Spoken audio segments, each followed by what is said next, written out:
Hello, everyone, and welcome to Film School Dropouts. No, we don't like it? No, because one of my notes here is that it's a weird accent because It I doesn't tried make to any do it sense. too. Doesn't make any sense. I don't know what the accent is. I'm assuming it's supposed to be like a unified Yeah, planet. yeah. I'm guessing it's just like future human accent. I don't see why So people wouldn't dumb. adopt the most commonly spoken language, which is just English. Well, they do, but it's just Yeah, but they all sound like weird, like baby robots. That's what the accent is. It's like baby robots. I was thinking like Swahili, but okay. I don't. It's not thick enough to be anything aside from like that's what a baby sounds like when it tries to speak English. Yeah, what happened M Night was like, hey, it can't be just normal. It has to be different. but it's only Will Smith's family that sounds like that. Because like when you cut to like the guy who's like trying to scare him in the beginning with the Ursa egg, he doesn't sound like that. He just sounds like some fucking like Cockney dude. Oh, I felt like I did catch a little bit of that. Well, I I feel don't like think I so. feel like the accent had a little bit of Cockney in it. Maybe I don't know. I couldn't. I think it was meant Oh to be. God. Okay, you know what? Fuck. Well, welcome to Film School Dropouts, everyone. This is a movie podcast. Each season we cover a director's full filmography. This season we're focusing on the great M. Night Shyamalan, and we are finally at the end of his terrible 4-movie run of just bomb after bomb. Today's episode is on After Earth. My name's James, and I'm here with my failure of a son, Katai. I just want to make you happy. I want to hit him. No, it's Brent, everyone. How's it? How's everyone doing today? Oh God. So you said this is the end of the four movie Yeah, run. yeah. Because after this is The Visit, and like that's not a bad movie. So it's like this is the last movie he makes before he says, you know what, I've been fucking up. Let me just Well, cut down the budget. maybe. I think this isn't a bad movie. We're gonna have to see by the end of this episode when I rate it. So here we go. I will Let's say dive this. into I will it. say this. Out of the last 4 movies, and this 4-movie run that I'm speaking of is Lady in the Water, The Happening, The Last Airbender, and After Earth. I will say this about After Earth. I think it's the most inoffensively bad out of the 4. I think it's the most like the one that I mean, I'll have things to say about this movie. I don't think it's very good, but it's the one where I'm just kind of like, oh yeah, it's just kind of dull. Like that's all. I'm gonna see. Did I really tear apart The Happening? No, yeah, you tore it apart more than I did. But like The Happening is like it's bad, but it's kind of fun bad, It's like you can point and like laugh at it. This movie is just sort of like it's like that fucking Tom Cruise movie Oblivion where you're like, okay, it's just like a bland sci-fi thing. Okay, yeah, I like that. I mean, I like Oblivion more because Tom Cruise is my favorite. Tom Cruise is in there, but yeah, we're talking about After Earth today. Before we get into it, though, let's talk some little movies. Little movies, okay. Would you classify this movie as post-apocalyptic? I guess you could, and yeah. I mean, it's like post, really far in the future. Yeah, sure. So I kind of stuck with that theme. I revisited one that I saw a long time ago when it came out back in 2012. Lorraine Scarfiara. I don't think we're going to be covering her. Maybe we will. She doesn't have a lot of movies. The only other one that's notable is Hustlers, which whatever. Not a fan. Right. It's called Seeking a Friend for the End of the World, starring Steve Carell. Yeah. And Keira Knightley. And I had a great time watching it. I had a great time watching it the first time, and I had a great time watching it this time. It's kind of a charming movie, yeah. It's funny. It's chaotic. There's a lot of times when, they approach a line where like, wait, what? They're doing that? And it's just like, there's a part when they're like, let's do heroin, and just everyone just going all out because the world's about to end. Yeah, why not? I feel like it's kind of an honest look at what people like. Patton Oswalt has a hilarious line where he's like, oh, they don't care about STDs. They don't care about if they know your name. Like, it's just, it's a lot of fun. And I think Steve Carell and Keira Knightley are very charming. They work very well together. And Steve Carell's hilarious. I do love Steve. Yeah. Yeah, it's a good movie. I liked it. Awesome. That's what I got. That's a fun movie. I'm bringing a brand new movie. Brand's making a new movie that basically didn't get released. I don't think it got released in theaters anywhere. I just happened to like look on like Apple TV and I was able to rent it. So I did, and I watched it.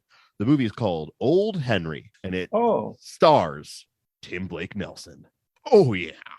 This is, I think, the first time Tim Blake Nelson has ever been the lead of a movie. Okay. Which is crazy because like he's been around forever. He was in Buster Scruggs. He was. Yeah, the opening number that was singing. Yep. It's a lot of fun, that role. I love that movie. But yeah, Old Henry is kind of it's like just like a tight, fun little Western thriller. Stephen Dorff plays like the villain, and I've only seen him in like 2 other things, and I really like Stephen Dorff, but he doesn't show up often enough. But Blade 1, Blade 1 and Sofia Coppola's Somewhere, a movie we'll definitely cover someday. He was also in the co-lead, well, besides Mahershala, in the 3rd season of True Detective, and he's pretty good in it. Yeah, he's pretty good in it. I like me some Dorff, that's for sure. But Old Henry's fun. It's like kind of a serious like Western. It's like a tiny mini Hateful Eight, where you're like, okay, I don't know who to trust here. You got some people saying they're the law, some people saying they're not, whatever. It has a great shootout in it.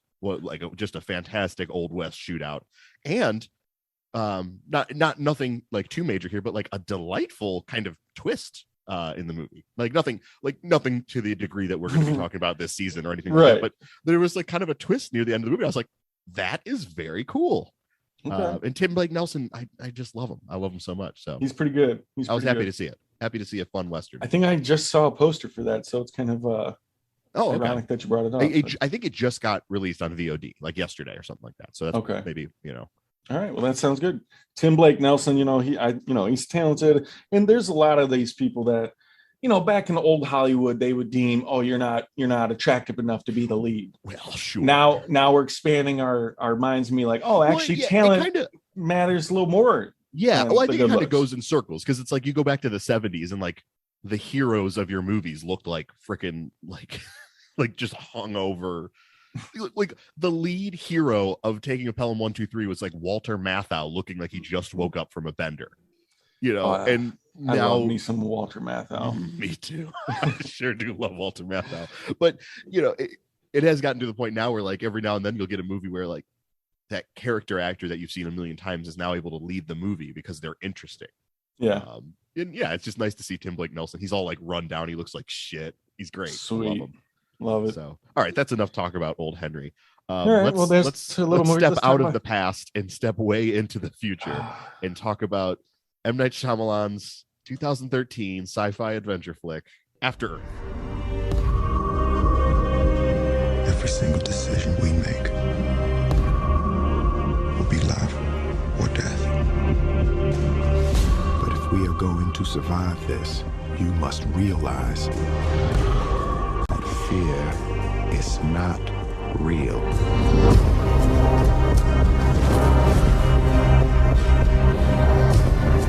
It is a product of thoughts you create. Now, do not misunderstand me. Danger is very real. But fear is a choice. We are. No, sir.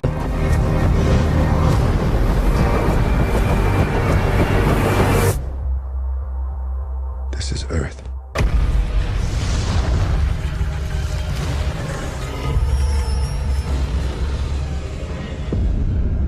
All right. So this is another. Okay. So, and we were talking about the last few movies. Lady in the Water, 72 million gross revenue. Oh yeah. The Happening, 163 million. Mm-hmm. Airbender we said that did pretty good. This After Earth grossed 243 million. So is that true? Gross revenue 243.8 million. Okay, that's worldwide. Here's the thing: the movie cost like $130 million to make. Right. So when you're only grossing like 60 million in America, you're just like, no matter what that gross revenue ends up being, you're not making your money back after the $100 million you spent on marketing and like, especially when the lead of your movie is one of the biggest box office draws of all time and you open to like $20 million. Like, that's not good. Yeah, it did bad here. And I think like the previous films, it suffered from word of mouth because, you said it had a bad opening. Yeah, I think it only grossed like $27 million opening weekend, which for Will Smith is bad. Right. Well, I mean, that tells you that, that American audiences at this point are like, let's be a little cautious when we're dealing with M. Night at this point. So well, that's the other thing is like this movie's marketing didn't have M. Night's name on it basically at all. Like I watched the trailer for this movie today. It doesn't at any point say like directed by M. Night Shyamalan. I think they knew at this point, like, let's keep his name out of the trailers. Like downplayed a little bit. Yeah, just like we're not going to highlight that he directed this one. You know. How many times have you seen this movie? Two. This is maybe my third time. I think.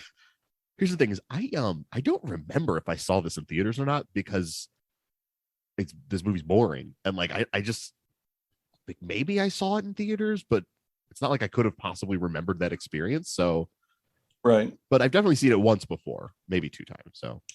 So I had seen, I had already heard the bad, everything bad about it. So I wasn't obviously I shouldn't let others dictate, whether or not see it. I mean, listen. Old has like a 33% on Rotten Tomatoes, and you and I fucking ate that shit up. Like, sure, you don't have to agree with popular consensus ever. But there's like there were some times when I'd be like playing poker, and there'd be a TV on the background, and I would see bits and parts of it. Okay. Yeah, and one of the things I saw, like I don't know, X amount of months after it came out, was just the Jaden Smith yelling on top of the mountain with the rotating camera, and he's looking off in the corners just yelling. Yeah. And I hated that. Yeah, it's not good. No. So I never was in a hurry to see it. With that being said, I think this is my first full time from start to finish watching it. Okay. So yeah, you probably like you said, caught it on like sci-fi while it's playing in the background. Or sure. Like that. I see. Like FX. Yeah. Yeah. I don't know. I don't know what to say about this movie. It's like, well, let's talk about Will Smith. We can talk about the cast. There's only two people we need to talk about with the cast, so we can. Sure. We can. Well, let's not hate on Zoe Kravitz.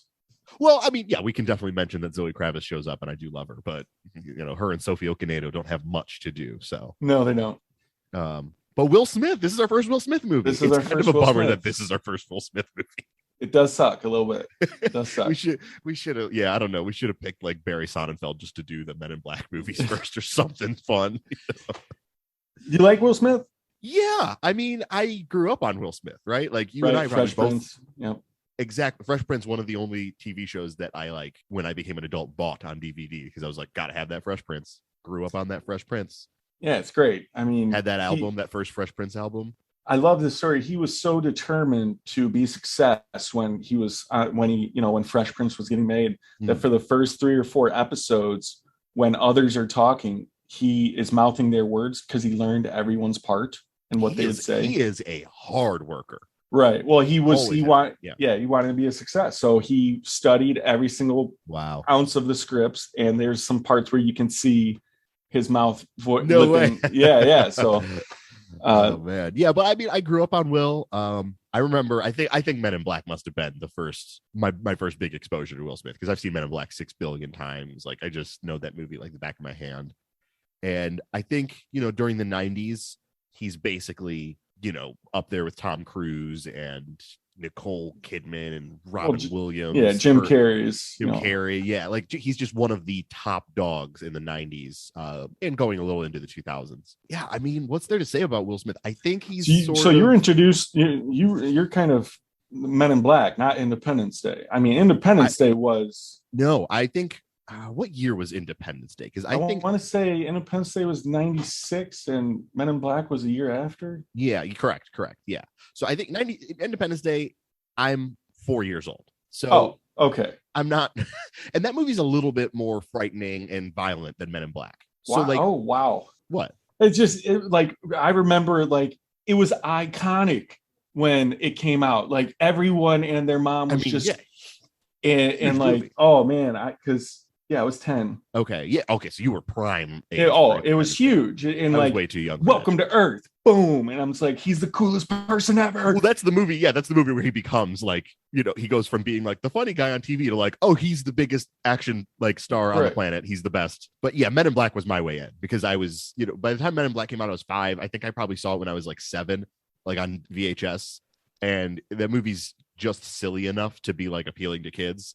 Sure, and little squid baby, and love that little baby. Yeah. But yeah, I mean, I grew up on him. The thing about him now, though, is like he's borderline a Dwayne Johnson to me, where I'm like, all right, you're kind of a lot. You're kind of always doing too much. You're kind of maybe a little bit too self-aware of what your image should be instead of being like a fun actor like he used to be. He seems very aware of his own brand in a way that like comes through. So I always go back to the story because he was offered Django and Django Unchained, and he turned it down because he was worried about what that would do to kind of like when actors get a little too deep and it kind of messes them up a little bit and they got to take a step back. Yeah. So he was worried about that. And I always wondered if he like kind of intentionally stayed out of those kind of roles. You might be onto something. He has, I think, to this day, never worked with a black director. You might be onto something where he doesn't want to do anything too serious for fear of like it tarnishing his reputation as like the likable, big leading black movie star. So I don't know, I mean, obviously Quentin Tarantino is not black, but that is a very like heavily centered in like slavery, action. Oh yeah, it's dark. It's a like, dark. Has he ever really done anything like? The only thing really dramatic is what he got his Oscar. What didn't he get nominated for Pursuit of Happiness? Yeah, that. I mean, he has dramatic roles like Ali. 7 he's pounds. Fucking great in Ali. Yeah. 7 pounds, right? Pursuit of Happiness. Concussion. I think this year at the end of Concussion. I never saw Concussion, but I heard he's really good in it. I just know that I think that real life doctor didn't like it.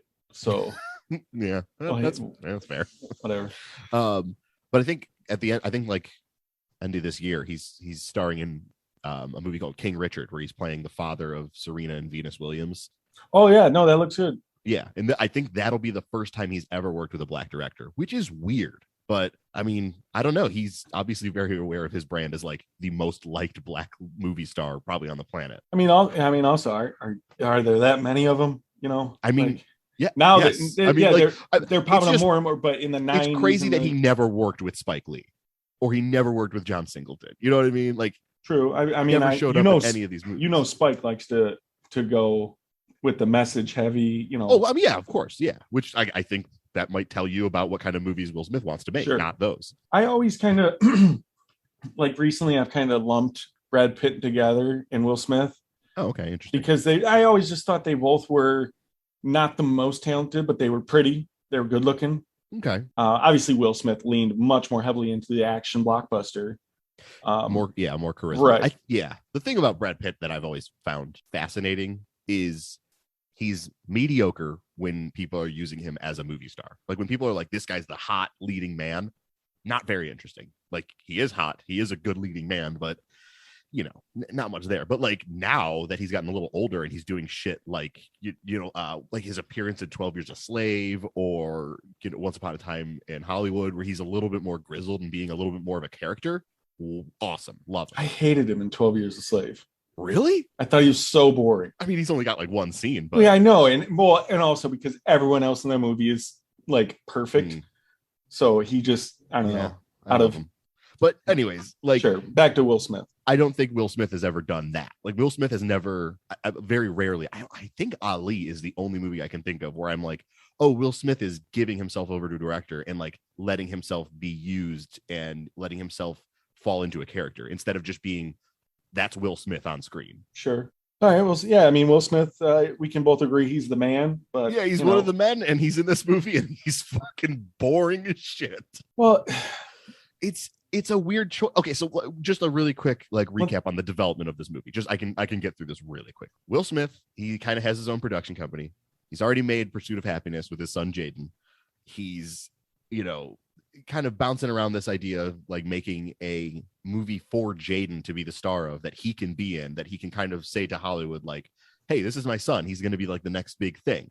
So he's watching TV one day, like watching one of those shows about like, oh, I survived, those documentary shows that are like, I fucking accidentally walked off a cliff and my head fell off, but I'm still here somehow, and they like tell the story about that.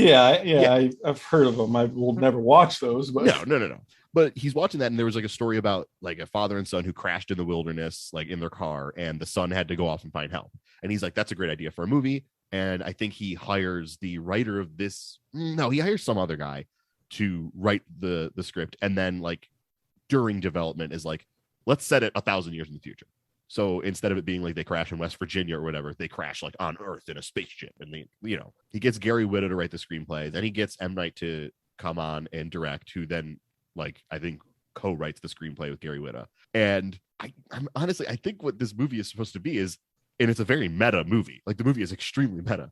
It's supposed to be Will Smith being like, all right, Jaden, now it's your turn to step into the spotlight and you have to win the hearts of America. Right. Like this is your chance. Yeah, that's the thing is Jaden does not. Oh no, Jaden Smith. I don't want to be mean to anyone, but he's bad at this. Yeah. He did Pursuit of Happiness. He did the Jackie Chan Karate Kid. He's cute in Pursuit of Happiness because he's a cute little kid. Sure, because he doesn't talk. I didn't see Karate Kid. I did. I ended up within a year. I want to say I watched it. Yeah, it was all right.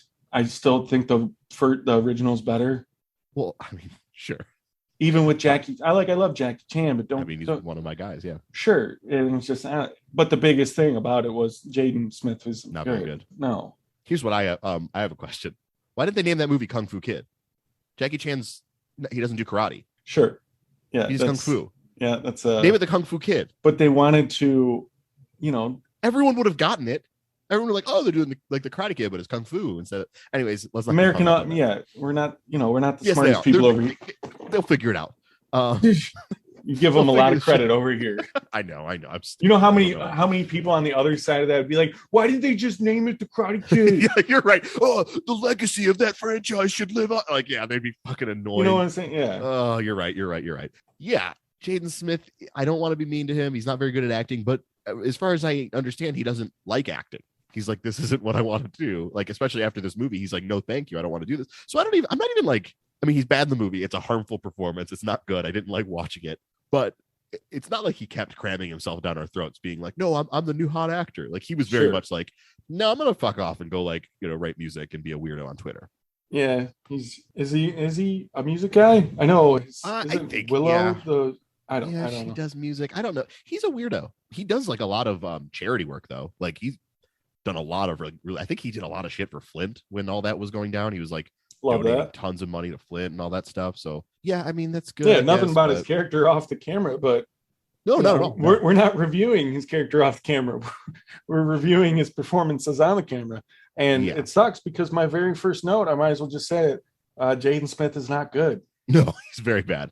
Yeah, I mean, before we get into the movie, I just want to really quickly talk about Jaden just after this movie, because basically this movie is supposed to be like big blockbuster, right? And they actually planned it to be a trilogy and like a multimedia franchise where it's like there's going to be an animated show and a live Airbender show. He's always trying to milk that. That's why I really don't believe that he had any intention with this with Unbreakable. Like I swear. No, exactly. I agree. But this is supposed to be this big thing and it's obviously a big dud and he's not very good in it.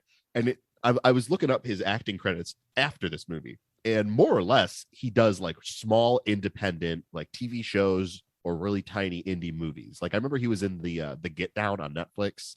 He had a really small part on that show. Okay. And all of the movies he's been in since this movie have basically been like tiny little indie things that I'm sure he likes doing more.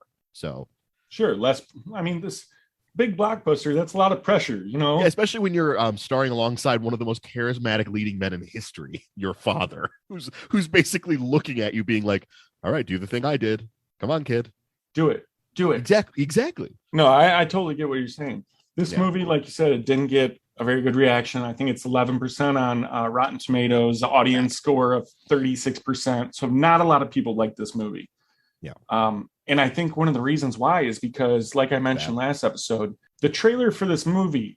I wanted to talk about this because you mentioned last episode that the trailer for this movie is like misleading or something. Yeah, I remember seeing the trailer in the theaters. What about? I mean, I think maybe just because I have seen this movie like 2 times already, where I'm like, this is just what the movie is. What about the trailer were you talking about, like specifically? Back when this came out, I feel like the consensus was that it was sold as another Will Smith movie. Because he's prominent in the trailer, like he's speaking throughout it, like I don't know, and you know what I'm saying. And then you get into it expecting to see a Will Smith movie, and you're stuck seeing his son, who's a bad actor.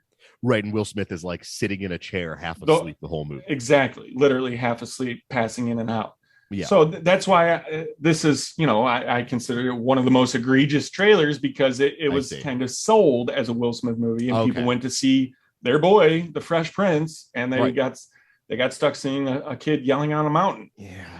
So that's kind of where I went with that. Okay, I see. No, I could totally Like I totally sympathize with that. I'd be pissed if you know, like if I spent my money and I took my girlfriend out to go see Will Smith's new movie and I'm stuck seeing his kid, I would be pissed. Right, because even if Jaden were good, there would still be a level of like, you're just shoving your kid in our face. Like this is like nepotism run wild. You know what I mean? Obviously. But I mean, yeah, I don't know. I just like the movie's so like bland too, where I'm just like, man, this thing just didn't work really at all. Like for anyone, you know? And I think I was reading an article that Will Smith, like an interview he did like in 2015, a couple years after this came out, where he basically said like, yeah, I regret After Earth more than pretty much any other movie. Like I'm bummed that I did that to my son. Like I didn't mean to put him through that. He didn't need to do that. Like he basically says that this and The Wild Wild West are the two movies that he's like actually embarrassed of. Yeah. Well, Wild Wild West, that's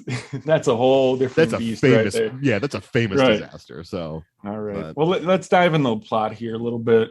Yeah, sure. It's in the future. I don't think they give an exact date. 1,000 years ago. That I heard the term 1,000 years ago. I think it's supposed to be set in like the 31st century. So yeah. Okay. I'm imagining. You know, you said it was originally, I don't know, supposedly planned to be a trilogy. You're kind of introduced to these aliens that they don't circle back on. They never show the aliens. Nothing. They're just like. Yeah, I always like when I was watching it, I was like, wait, what if the fuck aliens are there? And they're like, the aliens released the Ursa, and you're like, what the fuck is the Ursa? And it's just like a monster, and that's the villain. Is like the monster that the aliens released. Well, that's I was already like, no, the villain is the aliens because they released it, but then they don't deal with that. They never even mention the aliens again. It's just the Ursa. No, but yeah, so supposedly these aliens release this beast called the Ursa that hunts humans and sticks them on trees. Already we're doing better than Lady in the Water. Ursa. Oh. That's a good name. Ursa. I thought you were really big on the J.G. Scruntworth. Oh, you're right. Well, it would be cool if the Ursa's name were like Franklin Delano Ursa. Like, you know, like that would be cool. No, J.G. Scruntworth is a legend. We know that. But like, it is nice that in this movie, it's not like Scrunt and Narf. It's just like Ursa. And no, I never had a problem with the Narf, but the Scrunt. Narf. Fucking Narfy. Yeah, the humans had to leave Earth because we ruined the environment. Pretty much like we will be doing, glazed over, you know, yeah, completely glazed over with the with the severity of like someone like scrolling through a Wikipedia article, being like, "Huh, yeah, that sucks." Like, yeah, this brief has climate nothing to do with the movie. Disaster depictions. This is the second movie he's made after like this and The Happening, where you're like, is M. Night worried about the environment, or does he just think it's like a good jumping off point for a movie? Because he keeps bringing it up and doing nothing with it. Yeah, well, maybe he's appeasing to the environmentalists out there. Well, so it wasn't appeasing to me. Or he's just like, yeah, there's nothing we can do about it, and it's going to happen regardless. Anyway, so let me tell my story. Yeah. So humans got to leave that planet. We find a different one, set up shop. We're introduced to the Ursas. Then shortly after that, we're introduced to the Will Smith character, the original Ghost, Cypher Rage. Is that it? What? That's his name? His name is Cypher Rage. Okay, that's frustrating already. You don't like that, huh? No. Raige. Yeah, of course. Just like Ong. Yeah, so there's these monsters called Ursas. They look kind of like, you know, a sci-fi monster. They're like big, fleshy, floppy monsters. Four-legged creatures that use if you've ever seen pheromones. Sure. If you've ever seen Bong Joon-ho's The Host, kind of just looks like that monster. I didn't, but I want to see that. Oh, it's a good fucking movie. Should we do Bong? We should do Bong. He's on the list. God. He's on the list. He would be so fun.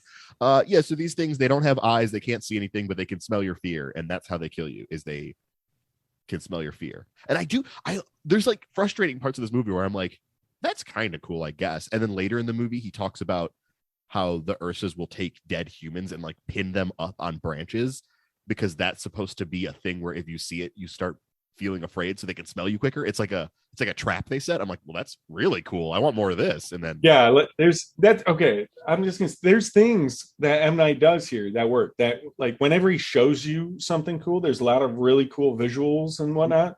I'm down. I think it's a good looking movie too.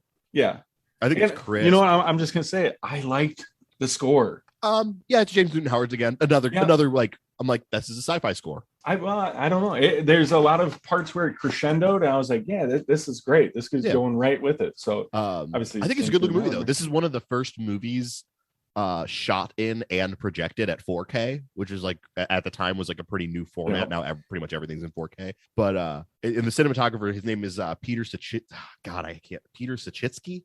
I think it's Sachitsky. Yeah, you just slaughtered that one right there. Peter. No, yeah, just call him old Pete. But Pete is a favorite of mine as well. He's shot basically every David Cronenberg movie since Dead Ringers. And obviously this is much different than a David Cronenberg movie because this is like a sci-fi movie set in space. But all of those Cronenberg movies have kind of this shiny, kind of crisp look to them. And this movie also has that, just with a ton of CGI. I think it's a pretty good looking movie, After Earth. I don't know. I was going to say, because there is a lot of CGI, and we'll get into some of those examples. We've discussed this before. You're not the biggest CGI. Did any of it bother you? I guess let me clear this up. Do I like CGI? If it works. Like, I like CGI when it works. It doesn't need to. The thing about CGI, especially in modern day, like American blockbusters, is they use it for everything. The environment is CGI. Their clothes are CGI. Everything is CGI. And when you're doing that, and the only thing that's real in the frame is like an actor's face, I just have a hard time with the movie. You know, obviously my next question is, does it work here? I think in some scenes it's pretty good. It's never egregious. They shot a lot of stuff like on like different locations and stuff. So you could tell some of the plant life and, you know, all real with like just they supplemented some CGI in to make shit look a little bit more alien. I don't think it looks bad. Some of the creatures look like very CGI, which I guess what else are you going to do when you're dealing with like giant birds and like monkey monsters and shit? Sure. But yeah, I don't know. I didn't think any of this movie looked particularly bad. Yeah, I mean, the only time I have a problem with it is, like you said, when I can notice it. You know, I think on a previous episode we brought up Shang-Chi and the Liu Kang kick across the train. Yeah, that's very noticeable, the CGI, because it's like sped up and it just looks like it. And then, but like as far as like Henry Cavill's mustache in Justice League, well, that is rough stuff. Yeah, but Justice League looks like shit. Like that whole movie looks like a dumpster. I think you're because you were the first kind, or like you were such a comic book guy. Now that comic books are mainstream, you're going. Is that what you think it is? Yeah, you're counterculturing it. No, I'm not counterculturing it. This is okay. Fine, we'll get into this fucking argument. You go watch the Justice League movie, and I haven't seen the fucking 4-hour cut because I have a life. But like I saw the original one in theaters in 2017 when that came out, and obviously the Henry Cavill mustache thing is a true nightmare. It is very bizarre. And looks really bad. The rest of that movie just looks like goop. Like fucking like the end of that movie is literally just like, okay, it's like a red sky and there's like goop coming out of the ground, and like Steppenwolf shows up and he looks like a PS3 cutscene. And what's going on here? I don't like that. That's bad. Just reverse a couple years and let's go 15 years prior and go to Sam Raimi's first Spider-Man movie. It's another comic book movie. Looks incredible. Everything in it looks so good and clean and fun. They're wearing real costumes and like goofy shit's happening on screen. The only CGI is used when like an explosion will happen on a building, but then like the building is a real building. So it looks cool and real and scary. All that shit, the sets are all real. That looks great. It has nothing to do with comic books. I still love comic books. I just hate that all comic book movies, and honestly all sci-fi movies or big budget Hollywood movies, all look like this, where you look at the behind the scenes stills and it's like an actor wearing a mocap suit standing in a green box. And they're like, quick, I need the power rod for the zim-zams. And you're like, oh man, is that what your life has come to, Mark Ruffalo? Okay. I see like Gollum and all that. Lord of the Rings is CGI super heavy, you know? Tons and tons and tons of practical effects in that movie. I know there are, but like obviously like mocap was like that was its breakthrough with Andy Serkis, you know. I have no problem with that because they're all standing in real. We're not going to get this. Has nothing to do with After Earth, but no, there's a balance. CGI is a tool. It is not a medium. Because at some point, when do you go like this is just an animated movie with like hybrid like actors in it? When does it become Space Jam? I mean, Space Jam's a classic. But I mean, nothing against Space Jam. I'm just saying, when does it become? I get what you're saying. Or Roger Rabbit, you know? Maybe it just comes at like if Titan were the like number one movie in the world right now, I feel like that would rule. That would rule so hard. I feel like the more that people like, the more that casual fans are diving into like the Infinity Gauntlet and like the nuances of like the multiverse, the more you're like, oh, this sucks. Like, no, I don't have a problem with it because that just means that comic books are healthy now. That means like I don't have to worry about that entire medium dying, which was a problem in the 90s and early 2000s, where it's like, oh, that's like taboo to like that shit. And, you know, who knows how long that art is going to survive. But now that entire industry is thriving, which is good because I love comic books. I don't want them to go away. I love them. Yeah, you like the comic books, not the comic book movies. Yeah, I don't always like the movies. Because they bring in a lot of money and everyone sees them. I don't fucking care if they bring in a lot of money. I don't know. Oh, God. I thought Black Panther was great. What a good movie. One of my favorites of that year. Made tons of money. Still liked it. Yeah, it's nominated for Best Picture. It great sure was. Soundtrack. But that final fight scene when not great. the train, because of the CGI. I don't even that scene's fine. I'm just talking about the scene where they're all like on a gray. There's like a gray sky and they're on like a field and like a CGI rhino runs through and I'm like, what happened here? And then they finally cut back to Boseman and Michael B. Jordan having actual dialogue. I'm like, oh, thank God. Okay, here we go. This is good.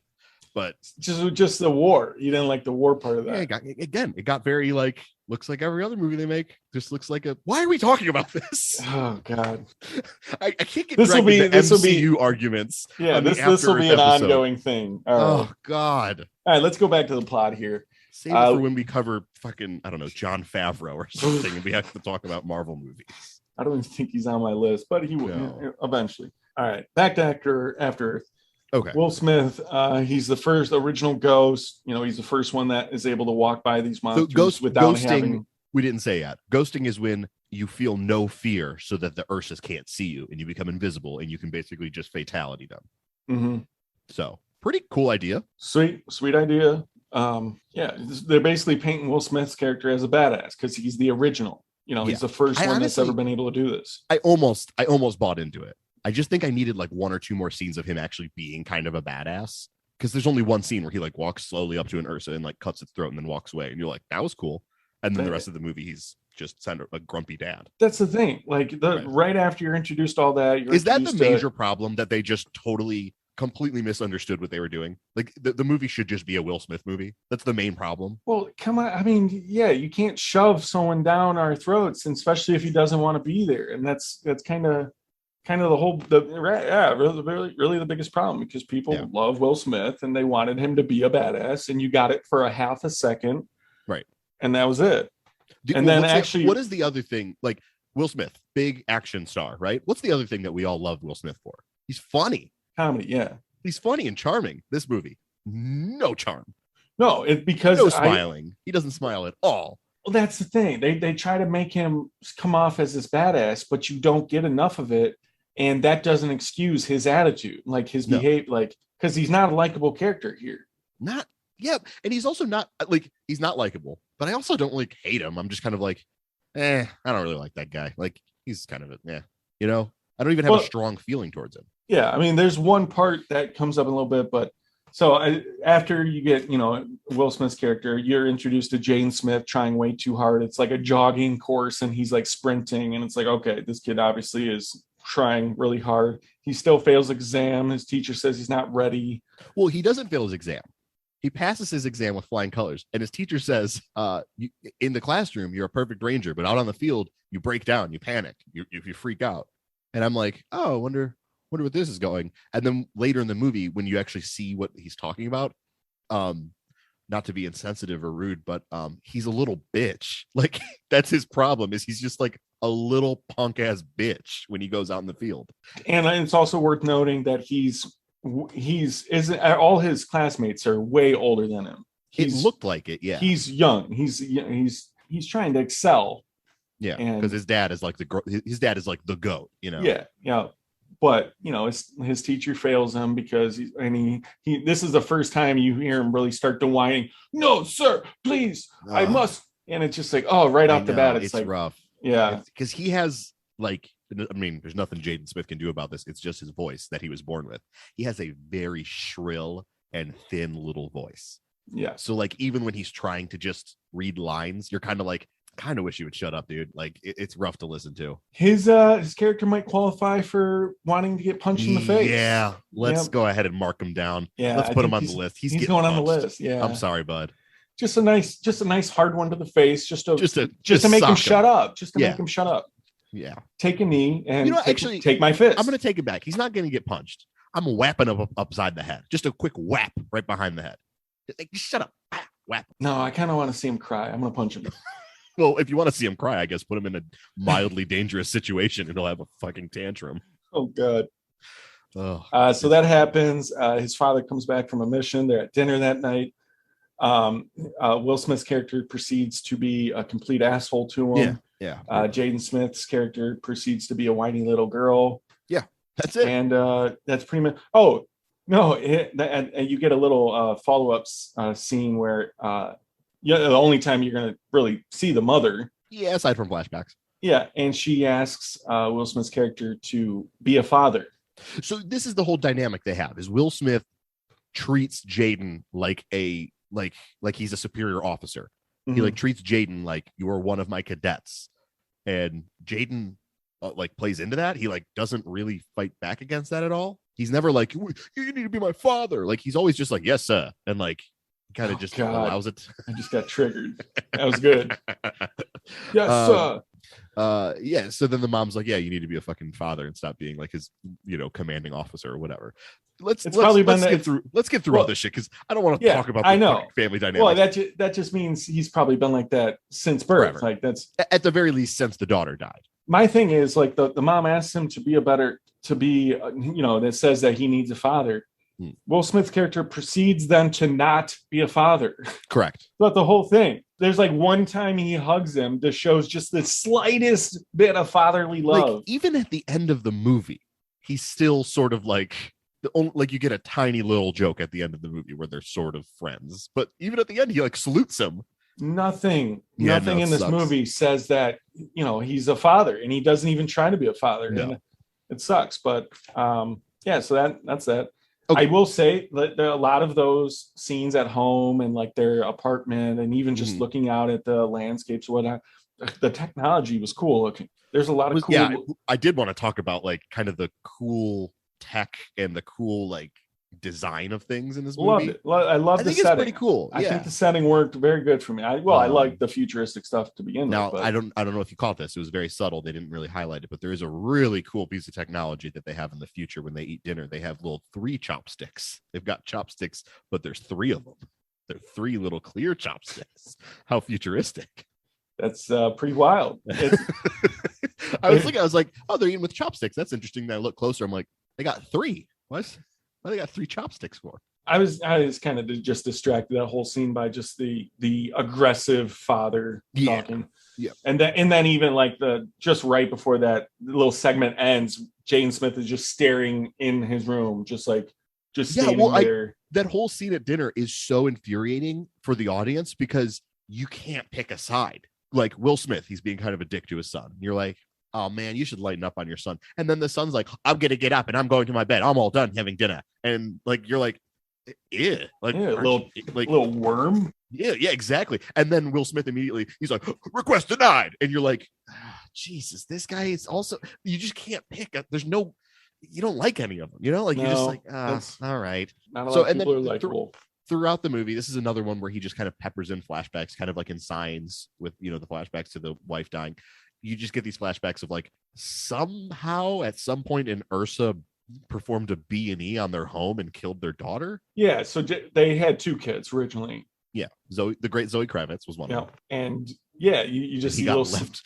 This is the wrong kid died situation. Where you're like, man, I wish Zoe Kravitz were the lead of this movie. Is that why there's so much hatred for his son? Yeah, are you kidding me? Because they're like, well, we had extremely charming and really good on the screen Zoe Kravitz, and she got killed, and now we're left with this piece of shit who can't smile or say anything that isn't a monotone. Well, I mean, that would explain a lot of Will Smith's character right there, that he's stuck with a little worm. No, just so Zoe Kravitz gets like brutally murdered by an Ursa in their home, I guess, while the dad was away, and the kid didn't do anything because he was a kid. Yeah, I guess there's all the dynamics you need right there. Well, so Ursa's killed by claws or teeth? They have claws, but they also have like projectile pincers that they can shoot out. Right. I think they also have teeth. Okay. I just baffling. I couldn't understand how Jaden Smith's character was able to survive in that little bubble when these vicious monsters. Because he couldn't smell him. Bingo. Didn't know he was there. Yeah. Gotcha. She even says that. She even says like, "Oh yeah, you can't smell you if you're in here." So he's just standing there. Well, that makes sense. Yeah. So they get on a plane because they're going to go do like some routine inspection of some nearby training camp on a planet. And Will Smith's like, "You should come with me because you're my son and I'm going to be a father." And like, just kidding. That doesn't happen. They go and the plane. Well, I like this. I like this part. This is like one of my favorite parts when I actually was like, "Oh, okay." I'm actually, it didn't lose me, right? I was already annoyed at this point, but this kind of the part when the soldier like stands up on his own to give the salute, and I was just like, "Okay, very American." Well, just I wanted something to show other than that brief little clip of. Will Smith ghosting is a badass, and he deserves the recognition. Yeah, there's like an amputated soldier who got saved by Will Smith, and he came to salute him on his own. I love that. He stands up, and then Will Smith helps him because there's not a lot that makes you like this character. But even after that, Will Smith salutes him and helps him back to the wheelchair, and it just and that comes full circle when the salute comes later on. Exactly. Yeah, it's just a tee up for the end, right? I don't like it when it comes back later on because I don't like either character. Well, yeah, but it's just it's like it's so on the nose. It's like, come on, very on the nose. So the plane has an Ursa on it, unexplained. Why is there an Ursa on this plane? No, they said it's for training purposes. They're transporting for training purposes. Seems like you shouldn't do that. Well, seems like a bad idea. I want my soldiers to be trained as possible. So. Yeah, but that seems like taking Michael Myers into a suburb and being like, "All right, all you housewives, time for training." It's like, well, you know what's going to happen? Mike Myers is going to kill all those housewives. Okay, no, that's not the same. Michael Myers is supernatural. This Ursa is biological. You can't obviously. Myers is supernatural. Yeah, when you survive gunshots. Yeah, you're a spirit. I guess this just comes back to me being like, oh no, there was only one Halloween movie ever. Oh, sure. I don't believe the other ones exist. I refuse. All those serial killers, Michael Myers, Freddy, Jason, they're all super. Freddy and Jason are like, Jason's a zombie and Freddy's a dream creature. The thing I like about Halloween is like Mike Myers is just like, the guy escaped a hospital and just went and killed a couple people in the suburbs. That's fucking scary. I think Danny McBride's trying to correct it a little bit and get it back on course. But no, you can't unsee. Like, he survived too much to be like. All right, again, what are we doing here? Yeah, well, we're talking about better movies is what we're doing. That's what we should be doing. So now we're in flight. We are in flight. Yeah. Oh wait, let's talk about some cool tech. Okay, so we got the chopsticks. Okay. I do like the weird, almost like bamboo fiber sword he has. The cool like cutlass that they call it, and it looks like a little stick of like polished bamboo that twists, and like cool tendrils will like harden into swords or like axes and shit. Very sweet. Yeah, that's cool. And he can reprogram it to come out as whatever he wants. Yeah, that's cool. It's sweet. And just like how it was like touch sensitive, and he's kind of like almost like flute-ish a little bit. I did not really care for the Tide Pods that made you breathe air better. Those were kind of lame. Yeah, so especially like they did that just so that Jaden Smith doesn't have to wear an oxygen mask the whole movie, so he can look like a movie star. That's like the only, because he has an oxygen mask that just works and he could breathe with it, and it worked good. And then he's like, no, take that off and suck on this. Yeah, I think what they say is supposed to coat your lungs so that the oxygen would. Whatever. Yeah, I think it also is just another thing to build drama instead of just True, that's true, because you actually do get some actual tension later in the movie when he starts running out of those. Yeah, that's fair. And then there's a couple things where he's lying to his dad to like dumb and bad. What is that shit? When he's lying to his dad about how many Tide Pods he has left? Why? What's the point of that? He doesn't want to look like a failure because he broke some of them. Oh, you know what's going to really make you look like a failure is when you suffocate and die in the woods. That's what's really going to suck. What? This character sucks. He's the worst. And also, I think it's for the scene where he has to make the jump and take a shortcut. And that's supposed to be... It's not a bad scene. That's not a good scene, though. That's an okay scene. Right. He's got a cool suit, like his suit. Changes colors. What's it? There's something with changes colors when there's danger around. Or like senses motion near you. Again, this is the kind of scene where you're like, oh, Jaden Smith is really bad at acting, because there's a scene that's supposed to be maybe kind of fun, or it's supposed to give him a little character. It's when the suit turns black and he like calls his dad and he's like, my suit turned black. I like it, but what does it mean? And you could, if someone said that with any amount of charm, it'd be really funny if in the middle of this like very serious sci-fi adventure, the character says they like that the suit turned black, but they don't know what it means. Like there could be some character in that line, but there's the way he says it. I'm just like, what did he say? He kind of runs through it too. It's just like, no, he does that with a lot of stuff. Like, I don't know. It's well, that to the next point, like as he's getting the brief, like, okay, the ship has crashed at this point. Well, there's a cool part where Will Smith kind of like feels like it's gonna happen with the asteroids. That was weird. I didn't really understand like the science of what they were doing, but yeah, like Will Smith knows that they're about to drive into an asteroid. At this point, he's just supposed to be like the fucking best. Yeah, literally. Not only is he the best soldier, he's the best pilot also. Yeah, right. So you know what I'm saying? And it's just like shoving it down your throat. So the ship crashes. You get a kind of a cool CGI, like I think it's in the trailer when Will Smith gets sucked down the hallway. Not a bad scene where he's like trying to help him breathe a little bit. Yep. Yeah, kind of a cool scene. Yeah. So they crash. They get the little rundown. They find out that it's there's also do we land or do we not, because of how bad the planet is. Sure, right. And we're not.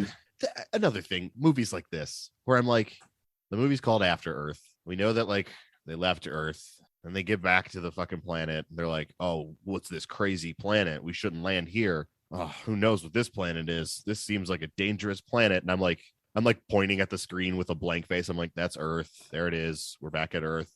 And then they wait like another 10 minutes. And then finally Will Smith is like, this is Earth. And like it's delivered with like, how fucking crazy is it that we went back to? I'm like, yeah, the movie's called After Earth. I knew you were going back there. Stop trying to make this the big reveal. Yeah. I mean, do you think if people had gone in blind, would that have hit a little harder? Might have been cool. Might have been interesting. Sure. But I mean, it's ruining the trailer because he says, this is Earth. This is Earth. Right. In the trailer. Yeah. So it's like, that's, we're not getting into my beef with trailers, but whatever. Cool. Katai, he got the mission briefing. He knows what he has to do. He knows the route. This is the mission. Actually, kind of a good, like, this is all like kind of like, okay, I can see why this is like a good premise for a movie. They crash landed. The dad is injured. He can't go help. The beacon that they need to call for help to get saved is like several kilometers away in the other half of the ship that broke off when they crash landed on Earth. So he has to go and get it himself. Logically speaking, good movie. The tail would break off and that would all, would be scattered. It's just like that's a good idea for a movie. And like it's X amount of yardage away. You got to get there before the oxygen runs out or we die. Not to beat a dead horse, but again, the problem with this movie is you cast Will Smith. We all want to see Will Smith smile and be Will Smith. And instead, what we get is Jaden Smith running through the forest while Will Smith literally watches After Earth from his cockpit. It's literally him sending out drones and watching the movie happen in real time. Mm-hmm. It is boring. Well, it's made worse. We've talked about the characters a lot, but Jaden Smith's character is really, really dumb. He's incredibly dumb. Like to the point where they're emotional. You are warned that everything on the planet will try to kill you, and you proceed to he throws a rock at the first thing that it comes. Yeah, basically at the first thing he sees. The first thing he sees, he throws a rock at it, and of course his dad is whispering in his ear like, "Hey, dude, don't throw that rock." He's like, and throws the rock, and of course it sets off. He does a lot of like temper tantrum shit where you're like, "Chill out, dude." Man, no, it's frustrating to watch because obviously he's on, like we said, he's on the younger side, but he's also been trained a little bit. Military cadet, right? Right. Yeah. And like, oh wait, he's an expert in the classroom. I don't believe you. No. The first scene, the very first thing that happens is he steps out of the ship and immediately starts panicking. Like as soon as he leaves the ship, he starts freaking out, and his dad's like, "Take a knee, take a knee." That was when I knew we had a problem with the movie, where I was like, oh my God, this character sucks that hard. Like he's just, no wonder he failed the field test. Look at him. What was it that said? Oh, because there's tons of dead bodies that they're just don't they just like the rest of the ship's occupants are all dead and scattered around and it sets them off or whatnot. Yeah. And it was like, oh, there's a vine. Oh no, look out. Like what? Sure. Chill. Yeah. And then like he panics because this tarantula crawls on his hand. Understandable. But Yeah, the kid is just, he's supposed to be like a trained military cadet, son of the greatest fucking soldier that man has ever produced. And he steps outside of his ship and he's like, ugh! And you're like, oh God, I want to kill him. I probably shouldn't have wrote this note. I'm not sure what it is in reference to, but I said that they were disrespecting the dead crew at this point. What? Maybe the bodies were like getting thrown around just like haphazardly. Oh, well, there's a scene. Okay, I think I know what you're talking about. It's the scene when the door keeps opening and closing because the dead body's in the way, and he just kicks it off of the ship. Sure. Okay, that's exactly it. I just made. Am I supposed to like this character? Like he just fucking kicks this limp body off of the ship. Like, I mean, he could have just pulled it inside. Anything. You don't have to like. Okay, so that's what that was for. That was really funny. Yeah. Yeah, it made me a little frustrated. I was like, am I supposed to like this person? Like, because I don't. No, you never do. Yeah. I mean, we really are beating the fucking dead horse with this. Like, that's fine. That's fine. It's the whole movie. All right. So some things that happen on his journey to get the beacon. He throws a rock at a monkey and then is immediately chased by a pack of monkeys because he threw a rock at one of the monkeys. I have no problem with the monkeys' actions there. They're defending their turf. Thank you. Exactly. The monkeys are in the right. They're defending themselves. They're defending one of their own. And I wish the monkeys would have got him. Like, this is the other problem with the movies. Every time he gets in danger, I'm like, hell yeah, bird, get that motherfucker. Snatch that motherfucker. I think the end result of this is like the monkeys chase him. He goes down a waterfall or a river of some sort. Yeah, he jumps in a river. This is where he gets poisoned, which right. He runs away from the monkeys because his dad's telling him where to go. He gets in the river and then he keeps running. And his dad's like, hey, you can stop running. They're not chasing you anymore. And he just keeps fucking running because he's a punk ass little bitch. And he runs and runs and runs. Yeah. And then he finally realized he has like a slug that paralyzes him on his hand. Cool looking creature, whatever that little slug thing. Yeah, I love that thing. Massive. And I just like how it looks. There's the look wise, it's pretty sweet. Yeah, I actually don't think this is a bad looking movie. Like, for all my griping about, CGI shit, like. And actually, this scene isn't too bad. It's tense because he's getting sick. Like at this point, his lips are like blowing up and they're getting fatter, and he's like getting sicker. And I'm like, you got to put the shot in him. Yeah, the antihistamine in his chest or in his chest or whatever. And this is the only time when I was like, okay, that's kind of, because after this, he wakes up and his first thing is the whole sequence with the poisoning was tense, and I liked it. Yep. I liked it. And then after he's back to normal, and the first thing he said is, well, that sucked. Or yeah. I liked it. I liked it because he says, Dad, that sucked.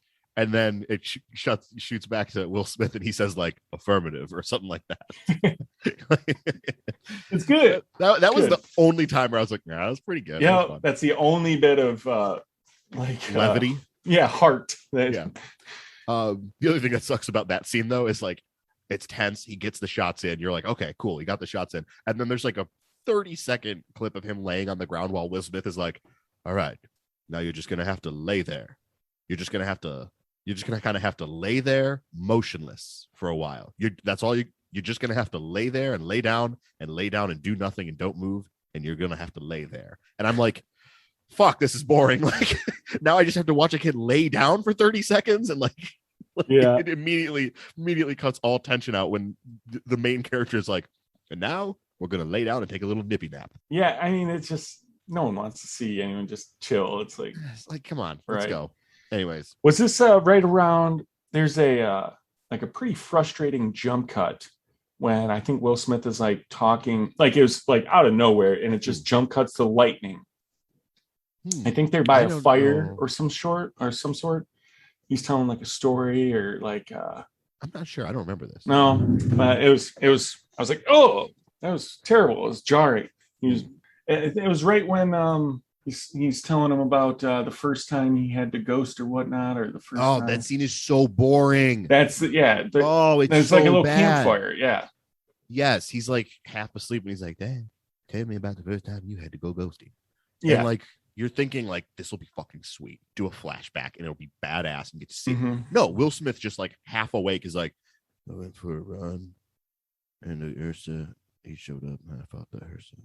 And I knew I was going to die. And it goes on for like 30 to 45 seconds of him just being like, and I thought that I was going to die. And that's when I knew I had no fear. And I'm I'm like, Jesus Christ, wake up, Will. Right. Wake up. You're filming a movie.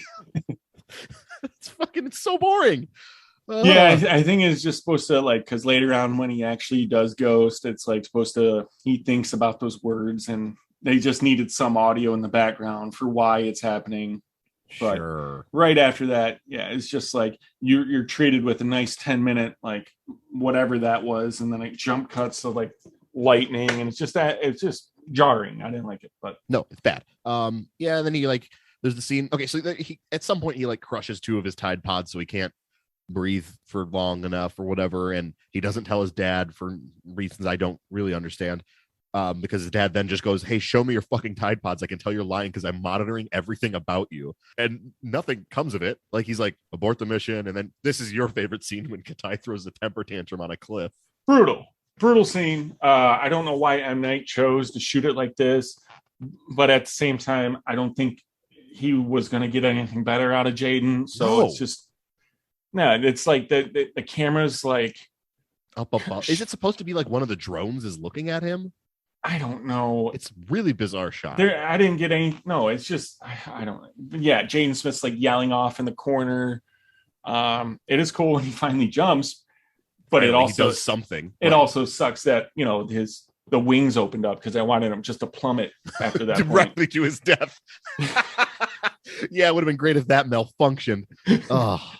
So then he gets chased by a bird. The bird catches him, puts him in his little bird nest. Then Katai has to fight like cheetah hyenas in the big bird nest. None of that pissed me off. What pissed me off was that the eagle somehow knows that it wasn't Katai that broke the eggs and killed his babies. Yep. And the eagle protects him. Yeah, no, the eagle follows him around and saves him when he like falls into the sleepy ice zone. Not even saves him and protects him, sacrifices his life. Right. Oh, right. The eagle dies because doesn't he come out and he's like, "Thanks for saving my life," and like the eagle, and he pets dead. The dead eagle. This eagle not only somehow knew he didn't kill his babies, but knew he was worthwhile to save, when supposedly this whole movie is about the animals wanting to kill humans. Yeah. Very weird moment that doesn't. It's bad. It's really bad. It's the biggest plot hole ever, and it was so frustrating at that part. It took me so out of the movie. I was like, wait, what? This eagle just martyred himself for the fucking kid he was just trying to kill. Scene ago, these animals have reached a higher plane of intelligence. They have like compassion and like understanding and stuff. Oh God, that was rough, man. That was rough. All right, so is this it? Does he just get to the volcano? Oh, he finds the beacon. The Ursa egg's all broken, but he's got bad reception, so he's looking around, and he throws another temper tantrum and starts like smashing his little cutlass into the ship while Will Smith watches. And they can't talk to each other because there's like electrical interference. Well, there's one other thing I want to, because there's a point where he falls asleep on a raft, and he has time to build a whole raft. You are visited by the ghost of Zoe Kravitz. Right. And this is the only M. Night scene in the entire. This is the only scene that feels like it was directed by M. Night Shyamalan. Oh, okay. Yeah, I can see the rest of the movie. You could have told me like an undergrad at like Disney directed this movie, and I would have been like, yeah, okay, looks like pretty. Okay, fine. But this is the one scene that actually feels like it was directed by the director that we know and love, who has like an actual voice. You can see M. Night's fingerprints on this scene. Well, that might make sense, because it was pretty frustrating having a ghost wake up the kid. What is it, a dream at this point? It's a dream. Yeah, he's having a dream. Okay, so just the dream ghost, we're called Zoe Kravitz. No, it's like Zoe Kravitz, and she shows up and she's like, "So, have you read Moby Dick or whatever this fucking scene is?" Sure. And they're just talking, and finally she's like, "All right, time to wake up." And he keeps talking about Moby Dick, and she keeps trying to wake him up over and over again. She's like, "Wake up!" She's getting more aggressive, and then it gets jump cutting back and forth, like just really quickly cutting between the two of their faces, and it cuts to her, and finally, and she's like all scarred and disgusting. And I like that. But she has like an evil voice. Yeah, I like that. Literally the only moment where I was like, oh, right, M. Night Shyamalan directed this. That's why I'm watching this, because I have to cover this on the podcast. Sure. I don't like when anything like that, like it's like Han Solo pointing where the lightsaber is, or like guiding. You can't guide like the real person when you're just like a dream spirit ghost, and like she wakes him up. she saved his life. Did she? Was because if happening in the movie? if he didn't wake up, he's going to freeze to death at this point. Wait, wasn't he on the raft? He gets off the raft and starts getting cold. Oh, and then the eagle saves him. Okay, fair. Like if that ghost doesn't wake him up, the kid's dead on the raft. Well, no, the eagle would save him. Sure, I forget about this. The hero of the movie. Yeah, the Lord of the Rings eagle that swoops in exactly at the right time. Shit, no, even those eagles flew away after. Oh God. Oh. All right, so then he gets the beacon, and there's a really the scene is basically a couple times in the movie. Will Smith has been like, take a knee, and he walks him through how to calm himself down. And now they can't communicate with each other, but Will Smith can see him through the drone, so he can't actually talk to him. And he's thrown a fit. And Will Smith whispers "Oh, come on, kid, take a knee." And then he does take a knee. So now he's figuring out how to do this on his own without his dad's help. Mm-hmm. So he goes to the mountain. He gets to the top of the mountain. He tries firing off. Cool signal. I like the whole good signal. No, I like the whole. Oh yeah, all the tech, all that's cool. The Ursa does track him down, and you get a kind of dating back to the old Alien where you're looking at a radar and you see the dot getting closer to position. That's all cool. And Will Smith sees the Ursa. There, we didn't talk about it, but we do see the Ursa trap with the all the men dead, impaled on the tree. So that was cool and all, but then you kind of get a little showdown between the Jane Smith's character and the Ursa. Ursa going through the cave and fires a projectile. That's cool. Yep, they falls into a water. At this point in the movie, I'm so ready to just turn it off because I'm just all right. Of course, he's gonna fucking ghost. He's gonna get the beacon. There's just obviously movies have to end in a positive way, unless especially big blockbusters. So it's very predictable what's gonna happen. I should not hold that against the movie. Of course, it's gonna end that way. But because the movie has this sort of dead pulse where I'm no, you're fully exhausted. You're allowed to hold it against the movie. He could have went a different route. Sure, Jaden Smith gets a little injured and would probably be probably get killed. Fucking just amputated. That's what I'm saying. Maybe he dies in the process or just getting mangled or something. I get it though. You can't do that. You got to have the happy ending, especially in a Will Smith. The movie is supposed to be Will Smith handing the baton to his son to be the next great leading man in Hollywood. But you can do that with a noble sacrifice, something cool. Yeah, sure. But and then that's exactly what happens. He ghosts, brutally kills the Ursa. It's not even the bummer is a lot of this movie I've been saying looks pretty cool and there's some good. It's crisp looking, some decent action and the chasing and stuff. It sucks that the final fight between him and the Ursa is he stabs it. It's terrible. No, terrible. Boring. He cuts off an arm and then he finishes it off. We talked about it last episode. Why is M. Night doing CGI action movies? He has never shown any proclivity to doing this. Well, it's because these are bigger studio movies. These are the big budgets. He doesn't need to do this. The studios want him to do it. They and he probably threw money at him. Yeah, well, they threw money at him. And M. Night's not one to turn down money. We saw that with Airbender, Woof.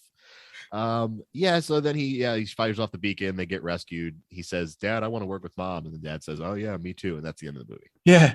Oh yeah. My very last note, I said, "Why would he want to work with Mom after he just learned how to ghost?" Now he's good at it. Right. That doesn't make sense. I didn't even think about that. It doesn't make sense. Because I guess it's because it's dangerous, but it's not dangerous to you anymore, you idiot. Yeah. Now you have the key to the kingdom. Oh God, that's when I think I threw my remote. It was just and then I think that the Stand Me Up the second time was cringeworthy. Bad.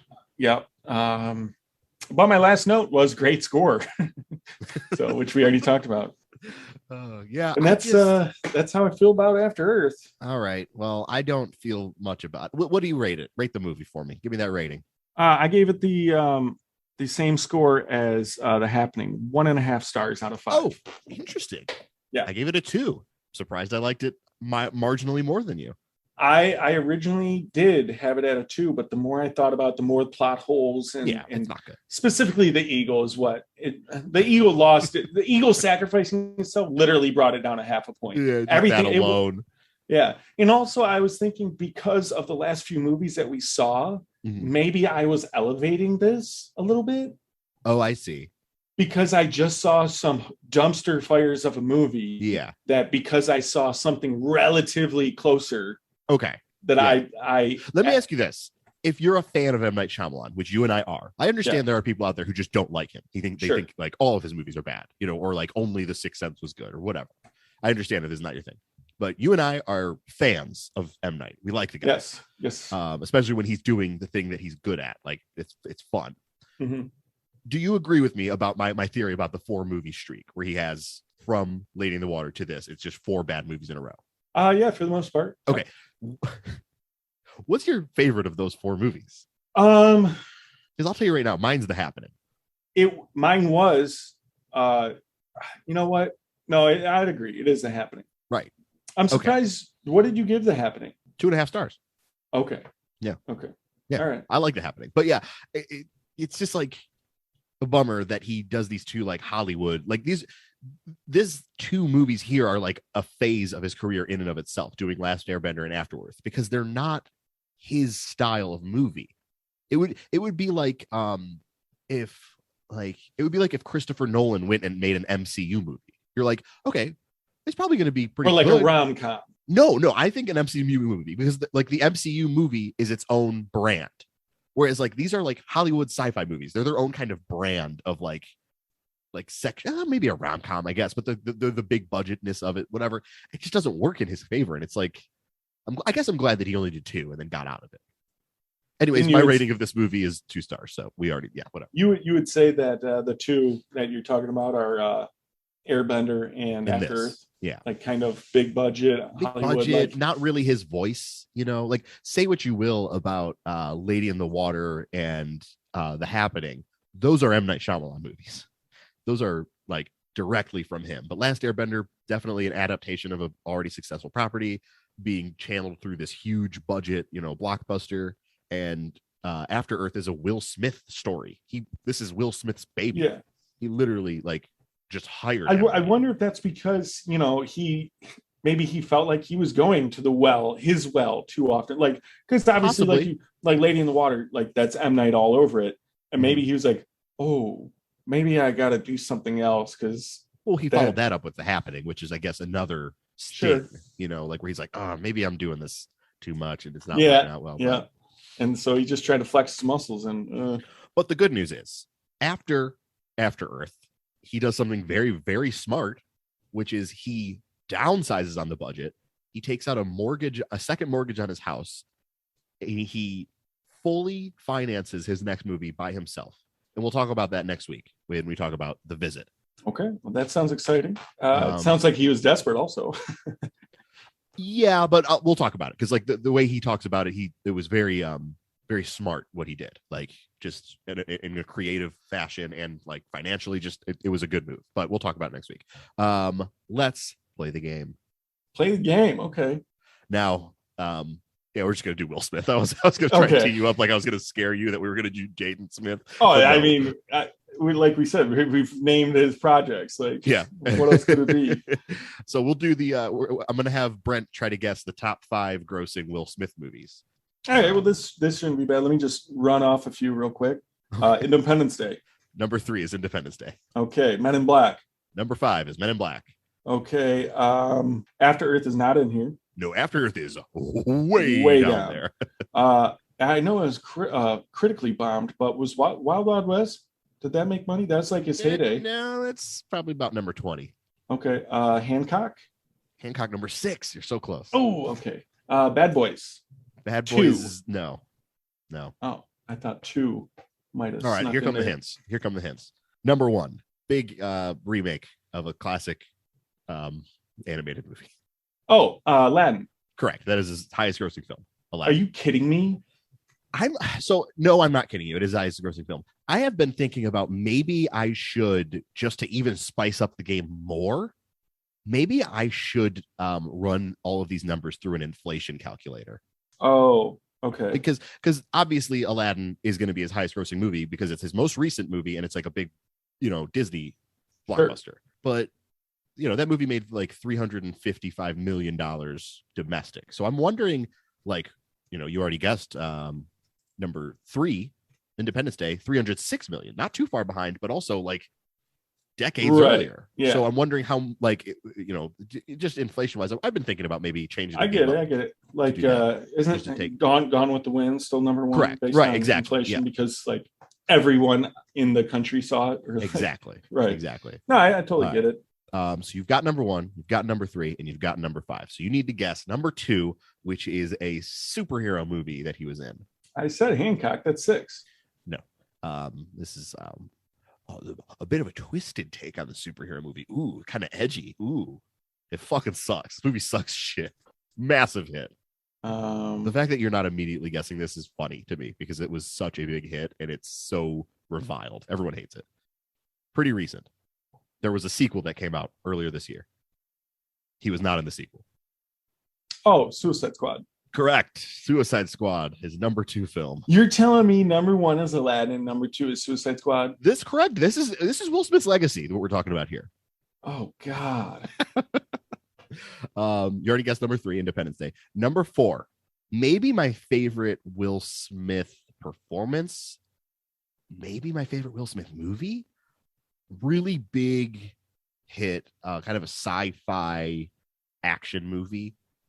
Like literally, you could say that for every fucking Will Smith movie is a sci-fi action movie. Right. It's weird how big of a like hit this movie was, because it wasn't. I mean, it was technically a remake of something, but like it just sort of like came out, and it's just a Will Smith movie, and it's fucking great. What else? What else can I give you? I mean, the thing is the clue I could give you. Yeah, it'll come right out. Like, it's a dead. We can't talk about Will Smith movies without like some obvious ones that everyone would know. The thing is, this isn't like, because we're talking about Will Smith, like this movie is huge, and I love it a lot, but it's definitely not like the movie that people jump immediately to. Like, you talk about Will Smith, Men in Black, Independence Day, Bad Boys. These are the movies you talk about. This movie's great, and I think 6 Degrees of Separation. What? No. No, I just kidding. I just gave you the Mark Wahlberg. What? No. God, what else? It's sort of. No, it's not really. Oh, God. Mildly post-apocalyptic. Oh, I Am Legend. I Am Legend. Okay. Yeah. Love that movie. That one's not bad. Yeah, that one's pretty good. I love I Am Legend. Sad, man. It's tough. Honestly, I think because of the dog scene, that I've always just kind of felt a certain way about it, because remember how big that movie was? I didn't even see it in theaters. Crazy. Crazy. All right, well, let's talk about some upcoming movies we're excited for before we end the episode. Okay. This will actually be the first time I'm going this route. I think mine came out yesterday. Newer. Yeah. So it's not considered a feature movie, but whatever. Whatever. It stars Ann Dowd, Jason Isaacs. Oh, this came out? Yes. Where? Yes. I need to go see it immediately. The director's, I believe it's Franz Kranz. Sorry, I know what movie you're talking about, and I've been Franz very excited. Kranz? I don't know. I don't want to butcher the name, but it's called Mass. Talk about Mass, because I think this is going to be a big. I can't talk about Mass without speaking of my love for Ann Dowd. Ann Dowd, we love her. On fire. She's so good. She's so good. I think she might be up for Best Actress. Supporting, maybe. I don't know how she plays into the movie, but yeah, because it's like it's basically about 4 parents. There's Martha Plimpton, Reed Brinny. I don't know those 2, but it's about 4 parents, and it's real. It's supposedly one of their kids killed the other parent's kid. Yeah, in a mass school shooting. Yeah. It's a story about the parents of a school shooter years later talking to the parents of one of the victims of that victims. And it's a little heavy. If that's not like the heaviest premise ever. Yeah. And it's just, there's going to be a lot of tears, a lot of emotion, a lot of anger, and it's just going to run the gauntlet of why this happened. And along the way, you're just going to get these. I think it's probably going to be a tough watch, but I think it's important.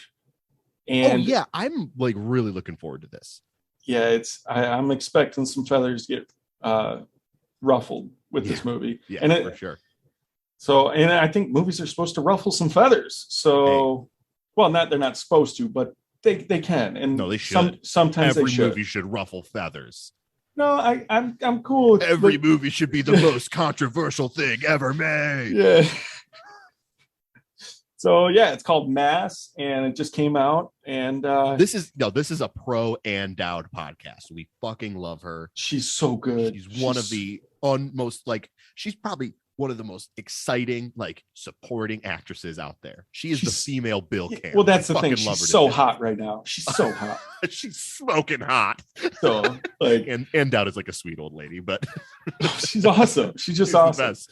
Great in Hereditary. You love her in The Leftovers, right? That's your show. Oh my God, she's so good in The Leftovers. She's great in Compliance, like a decade ago. Oh. And obviously we're as rightfully so putting Ann Dowd on a pedestal, but low key Jason Isaacs isn't bad either. I love Jason Isaacs. Yeah, he's pretty. I'm just way more excited anytime Ann Dowd showed up. Sure, but I do like Jason Isaacs. Yeah. Oh man, so excited. Yeah. All right. So Matt. Okay, cool. The movie I'm bringing, just a little movie, starring two, mildly successful actors, directed by, let me see if I can, directed by a guy I've heard of him before. I don't know if you've heard of him. His name's Joel Cohen. Okay. The movie stars these two actors. They're a little obscure, kind of artsy. One of his name, Denzel Washington. I think that's right. Yeah. Frances McDormand. Oh, yeah. Wait, no, hold on. Wait. Oh, it's Joel Cohen directing The Tragedy of Macbeth, starring Denzel Washington and Frances McDormand. That's going to be pretty big. Yeah, it seems like a pretty good fucking call for this movie to exist. Well, we're going to be, eventually we're going to be doing the Coen brothers. Ethan doesn't want to direct anymore. According to Carter Burwell, who is a longtime composer for their films, in a recent interview, Carter Burwell said the reason that Ethan Coen isn't directing with Joel on this movie is he's just doesn't want to direct right now, possibly anymore, which is a bummer. It sucks. That's such a bummer. But because the Coen brothers, you can't talk about movies fucking iconic and iconic directors without putting the Coen brothers in the top 5. I think. Well, nowadays, I don't want to.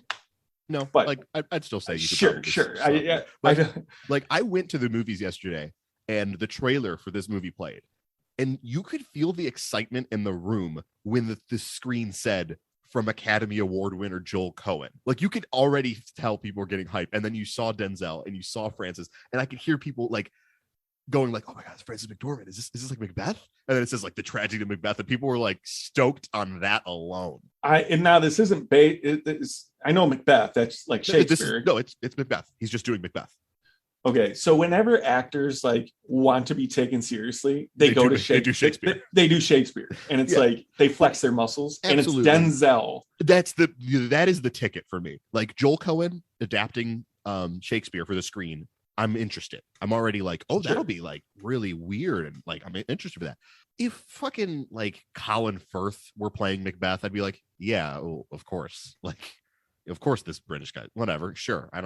It'll be good, I guess. Denzel getting to lead a Shakespearean adaptation is so exciting to me. Denzel's probably top 5 of all time. He's one of the goats. And then the fact that he's flexing his muscles with Shakespeare. And then you throw in McDermott. Yeah, you got Frances McDormand right behind him, who just came off of her third Oscar. Well, yeah, No Man Land, 3 Billboards, Fargo, just the list goes on and on. Yeah. So those two together with a Coen brother, it's just how can you not get? So very excited. I'm right there with you on that. Hell yeah! Tragedy of Macbeth, awesome. Coming out on Christmas. Yeah, that's okay. So I go and see a Christmas movie every year. So sweet. That's gonna be the one. Fucking gonna be great. It's gotta be. I don't know what else is coming out during that time. What are you gonna go see instead? Dune. No. Dune, that should be out pretty soon. I think it's next week, actually. Yeah, I'm gonna go see that. Yeah, pretty excited for that, dude. too. I think Dune and The Last Duel come out next week. So that's nuts. That's gonna be a good weekend for me. Woo! All right. Well, I think that you know what? I forgot. I forgot one thing. What? Who's your favorite character in After Earth? The Ursa. Get out of here. No, it's probably Zoe Kravitz, right? Because I was hey, Zoe Kravitz is there. Yeah. I'm gonna go with not Katai and it's not Cypher. I'm going with the slug, the poisonous slug. Okay. because it had great. I'm glad that this bit has just devolved into us being like, what's the coolest creature in the movie? Well, no, I don't like anything else. And I thought the slug design was cool, and good and the fact that it almost killed him was cool. Oh, great. So yeah, I was like I was saying, rate us, review us. I'll read your review on air if you review us. Give us a nice little compliment. You can follow us on Twitter at film_school_pod and on Instagram at film school dropouts pod. We're also on Facebook. Anything else? You're getting good at that. No, yeah, I got nothing. Okay. Well, like I said, next week we are going way down in budget, but way up in quality, and we are talking about M. Night's return to form, The Visit. All right. Awesome. Well, thank you so much for listening, everyone. My name is James. I'm Brent. Thanks for listening. All right. We will see you next week. See you.